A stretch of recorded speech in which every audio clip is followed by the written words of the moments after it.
All right, welcome back to Basement Movie Room. We have been gone for a while. The holidays were tough. We lost a total recording, which you may have seen here on Twitch, because it had very, very terrible sound, and I was not going to post that anywhere else, obviously. So we're back. We're going back to the ones we did on the previous recording because we want to get those done. One tonight, and we're going to go live with The Last of Us right after it ends, probably around 9:30, 9:45, somewhere in there. Can't wait. So tune back in at that time. That viewer is probably me, I imagine. So tune back in at that time, and we'll be back on. So this is going to be a real quick review of Sunshine, the Danny Boyle film. What did we say? 2007, I believe, Sunshine came out. Sunshine stars Cillian Murphy. God, so many people. Rose Byrne, Michelle Yeoh, Benedict Wong from the Marvel Universe. It's also got what's his name? Kanata. I can't. Kanata. What's his? Hiroshi. Hiroyuki. Yeah. Kanata. I think. I don't know. Not great with Japanese names. It also has Jane Fonda's son, whose name I can't remember in it, and there's a couple of other people in there. Maybe I hit them all. Oh, Mark Strong also. Oh yeah.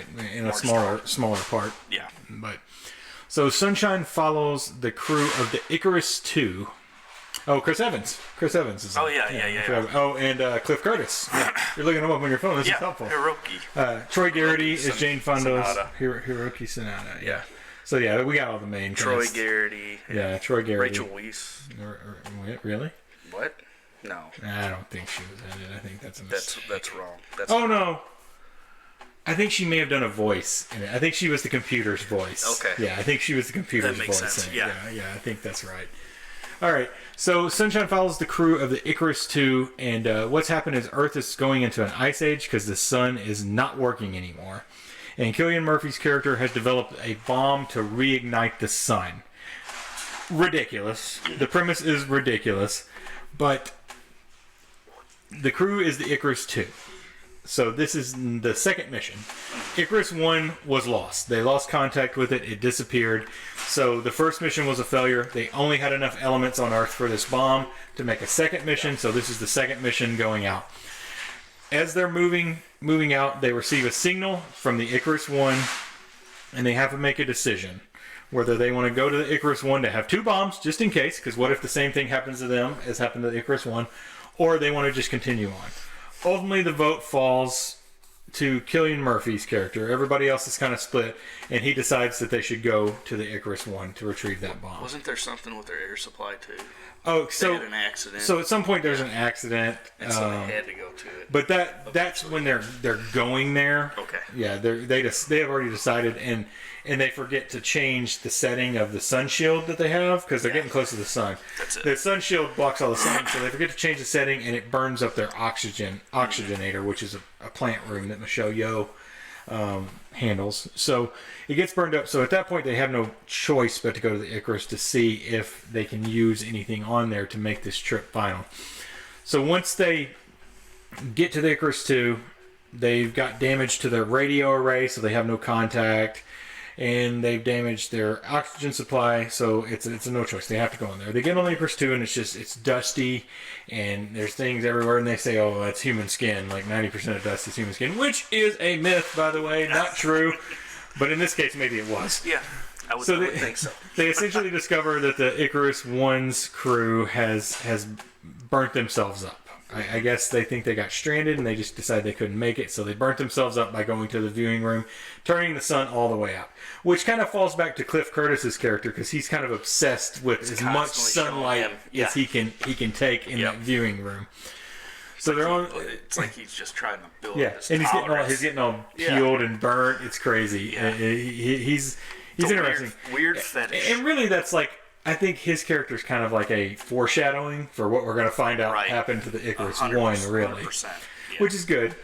I guess I should go through kind of who the characters are, because we haven't really done that. I should have done that. Cillian Murphy's like the science officer. Chris Evans is the pilot, hotshot pilot. Benedict Wong is the navigator, I believe. Kaneda is he's the captain. He's the captain. He's the head. Yeah. He's the head guy. Michelle Yeoh is their botanist. She takes care of the plants and the oxygen. Troy Garrity is the XO. He's just second in command, so executive officer. I really don't know what he does, honestly. He's just kind of there. And then you have Rose Byrne, I believe, is the medical officer. She's the medical officer. Yep. And then Benedict Wong is... He's a navigator. He's a navigator? He's a navigator, yeah. He's the one in charge of the sun shield. Remember, he messes that up. He's the one that... He's the cause of that. Yeah. And by the way, at that point when that happened, he thinks he's killed everyone. Yeah. And almost kills himself. They make him catatonic, and later on he does actually kill himself. Sorry, spoilers. Getting into it already. Yeah. Yep. But so I feel like I need to go into that. So once they hook up with the Icarus one, I think it's Cliff Curtis, Cillian Murphy, Troy Garrity. We have to get to. I forgot Kaneda dies before they get there. So the sun shield gets damaged because they didn't turn it, and they have to go outside the ship and fix it. And they're out there fixing it, but they get hung up, and the sun starts coming across the shield because the ship decides that it has to save the mission and start turning the shield because it doesn't have a choice. And they're like, stop it. And the crew inside, Chris Evans, is like, we can't stop it. We cannot stop it. We're going to all die. This mission is more important than the people out there. Right. So Kaneda sacrifices himself. The captain sacrifices himself to save everyone. Japanese Sean Bean. If I remember, Taneda is his name in the movie. Yeah, it's like close. Taneda. Yeah. It's kind of funny because this is basically the same as his real name. So he sacrifices He's himself. Japanese Sean Bean. He dies in every movie. And that's why Benedict Wong gets really depressed because he basically killed the captain of the ship. He gets really depressed and they put him catatonic because he's going to kill himself. So once they hook up with Icarus 1, Troy Garrity, Cillian Murphy, Cliff Curtis, and I think Chris Evans goes over too. I think it's those that go over. Maybe I'm wrong. I can't remember. There's three of them. Yeah. Okay. So if there's only three, it's Troy Garrity, Cillian Murphy, and Cliff Curtis. Cliff Curtis, yeah. So they go over. And they're looking through the ship. Everybody's dead on the ship, but the ship has what they need, essentially. You know, it's got oxygen and things like that. But all of a sudden, the airlock blows between the ships. And they're like, you know, what happened? You know, why did this happen? So they have to make it back to their ship. And there's only like... And they lost their suit. There's one suit. One suit.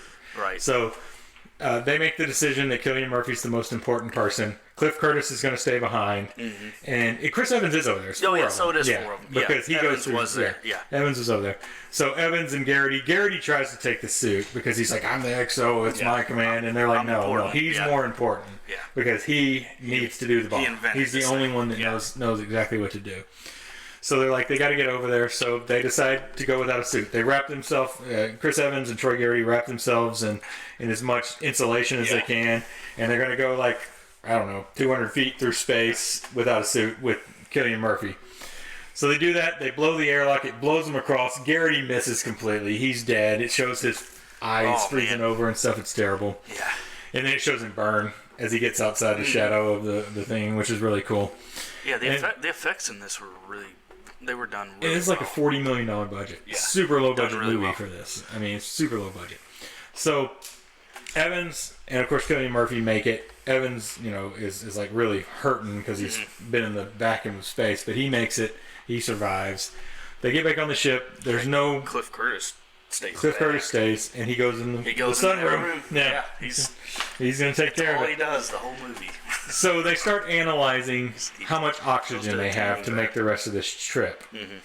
And so the oxygen, the readout's saying, oh, you know, there's enough oxygen for this much time. And Michelle Yeoh is like, well, we have enough oxygen for this many people, you know, and we have to make decisions. This is where the movie really got me, like, intrigued and interested. Yeah, because it's at this point because they have to start making life and you know decisions. They like Cillian Murphy's not in this conversation, but Chris Evans is like, why don't we just let Wong take care of it himself because he's going to. Yep. So they do go to see Wong, and Wong's already killed himself at that point. He's dead. So or did he? I think he actually did. Yeah. But they never go back to ask about the oxygen after that, if you notice. Because it said this many people were on board. They assumed Wong was alive at that time. Right. And then he killed himself. So you don't realize. There's an extra person on this ship. Yep. At this point. You get that later. So things start happening. Basically, Michelle Yeoh dies. Their computers come out of the coolant liquid, and Chris Evans has to go in and try to fix that. Yeah. But things start happening. They figure out that there's somebody else on this ship at this point, and it has to be somebody from the Icarus One. So they're basically in a fight to save the ship because the Icarus One person is clearly trying to sabotage the mission. Right. Thinks it should, some god complex or something that they have that they think this is the way it should be. So they do figure out that it's Mark Strong. It's the captain from the Icarus One, and he's burnt from head to toe. Right. Almost reminds you of like Sam Neill from Event Horizon. Oh, Yeah, very much looks like that, kind of the insanity that he has. So they get into a fight with that. Michelle Yeoh, he kills Michelle Yeoh.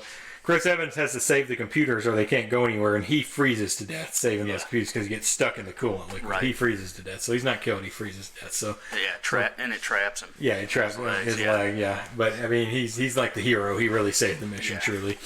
And then Rose Byrne and Cillian Murphy, the only one, ultimately ends up being the only ones left because Troy Garrity died in space, and it was just them.